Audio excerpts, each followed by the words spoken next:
Assalamualaikum warahmatullahi wabarakatuh. Selamat pagi anak kelas 2 yang soleh dan soleha. Bagaimana kabarnya? Bapak berharap kalian tetap dalam keadaan sehat walafiat. Walaupun kita masih dalam kondisi berpuasa, kita tetap semangat dalam pembelajaran.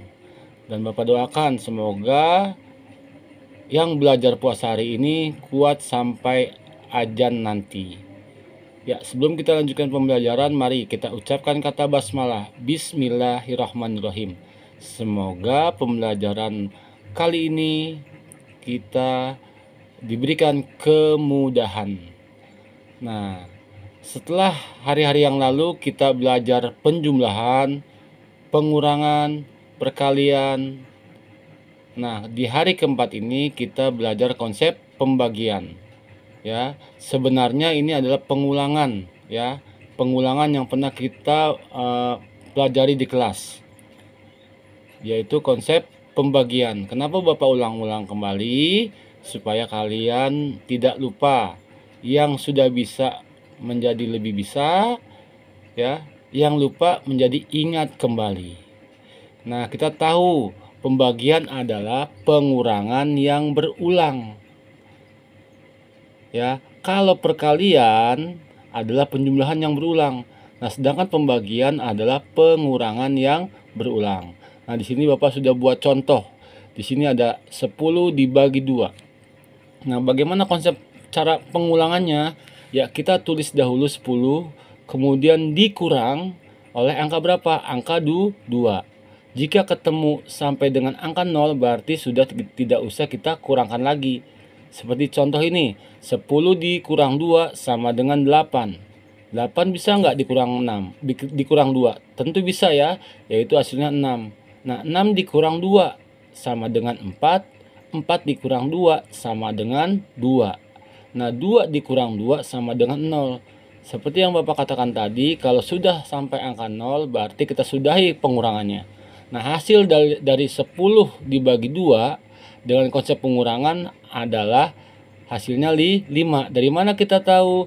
Kita hitung saja berapa kali terjadi pengurangannya.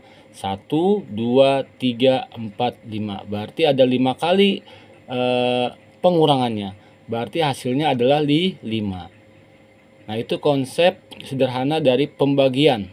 Ya, jadi pembagian adalah pengulangan yang berulang. Karena apa? Karena dikatakan berulang karena terus dibagi, terus dikurang sampai ketemu hasilnya 0. Nah, 10 dibagi 2 berarti 10 dikurang 2. Kita urutkan sampai hasilnya 0. Setelah 0 baru kita hitung berapa kali terjadinya pengurangan. Nah, di sini ada 1, 2, 3, 4, 5. Berarti 10 dibagi 2 sama dengan 5. Itu contoh yang pertama. Kemudian contoh yang kedua, di sini Bapak tulis 15 dibagi 5. Sama seperti di atas konsep pembagiannya. Ya, berarti 15 dikurang berapa? Dikurang 5. Nah, 15 dikurang 5 adalah 10. 10 dikurang 5 adalah 5. Nah, 5 dikurang 5 hasilnya 0. Nah, sampai di sini kita cukup. Kita stop ya, kita tidak usah lagi mengurangkannya karena sudah ketemu angka 0. Nah, sekarang kita tinggal hitung berapa terjadi pengurangan. 1, 2, 3. Ya, berarti 15 dibagi 5 adalah 3. Dari mana? Kita hitung saja berapa kali terjadinya pengurangan. 1, 2, 3. Berarti 15 dibagi 5 sama dengan 3. Ya, kita kurangkan sampai ketemu angka 0. Baru kita hitung berapa kali pengurangannya. Nah, itu konsep sederhana atau konsep dasar dari kita operasi hitung pembagian. Bagaimana kalau 5 dibagi 5? Nah, kalau 5 dibagi 5 atau bilangan yang dibagi dengan bilangan yang sama, itu hasilnya tentu adalah 1 ya. Maaf, 1. Contoh 5 dibagi 5 ya. Berarti 5 dibagi dengan nilai yang sama, dengan angka yang sama. Kita tidak usah hitung lagi. ini pasti hasilnya adalah 1. Ya, jika bilangan dibagi dengan bilangan yang sama, hasilnya adalah 1. Bagaimana kalau bilangan 5 dibagi 1? Nah, bilangan dibagi 1 ya, apapun bilangan itu, bila dibagi 1 hasilnya bilangan itu sendiri. Contoh, 5 dibagi 1 berarti hasilnya 5. Ya. Kemudian 8 dibagi 1 tetap angkanya hasilnya adalah 8. Karena bilangan yang dibagi dengan bilangan 1 hasilnya bilangan itu sendiri. Sedangkan bilangan yang dibagi dengan bilangan yang sama hasilnya adalah 1.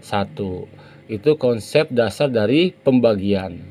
Nah, Bapak di sini hanya mengulang kembali ya, pendalaman kembali agar kalian yang sudah tahu ya, yang sudah bisa, yang sudah paham bisa lebih paham lagi, dan yang lupa bisa mengingat kembali. Walaupun ini sudah sering ya di kelas Bapak ulang-ulangi, tapi Bapak tidak ada bosan-bosannya karena ini adalah dasar dari kita berhitung.